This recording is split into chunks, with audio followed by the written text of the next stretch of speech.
Hello, everyone, and welcome to Lesson 7 of our Facilitator Notes. We're dealing with Genesis chapter 4, the story of Cain and Abel. This lesson has a lot of themes that can be chosen, but the most obvious theme is that of worship. So for me, I'm going to do the lesson and actually reverse the order of the lesson, beginning with a discussion of worship, starting at number 5, going down to number 10. And that just gives an opportunity to really bring in the theme of the great controversy and apply it to worship, as you see the questions will suggest, and talking about even those things that steal worship. Then going all the way down to question 10, there's an element of question 10 that for me is very important, and that involves the story of Jesus with the woman at the well, where he tells her something startling.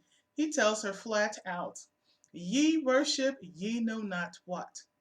Those are strong words to say to someone.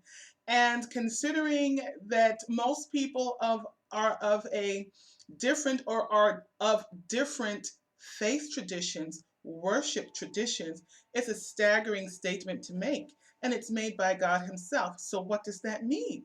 What does that imply to the billions who are worshiping God based on what they're told that means? But um, there's an out with that story because the fact is, he comes down to her to lead her into true worship. God notices that woman, that person, that worshiper, and he sought to correct her. That's the point of evangelism. It's God seeing people and leading them to the correct understanding of worship.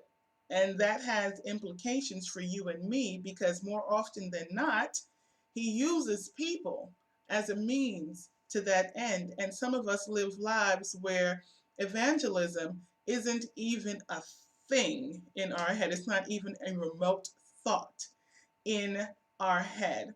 So that's a good scripture to really get stuck on.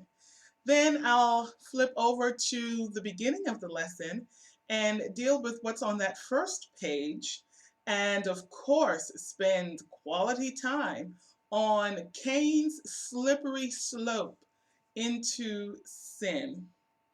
And I will also apply the situation with Cain, or invite attendees and participants to apply Cain's story to their own lives, where they get to see, share, think about, explore whether they have an inner Cain, whether they have some things in common based on his slippery slope, and engage in talk regarding that. I actually have a really powerful group activity that I'll be doing, but because it's too complicated to explain during this time, I invite you to look at how we did lesson 7.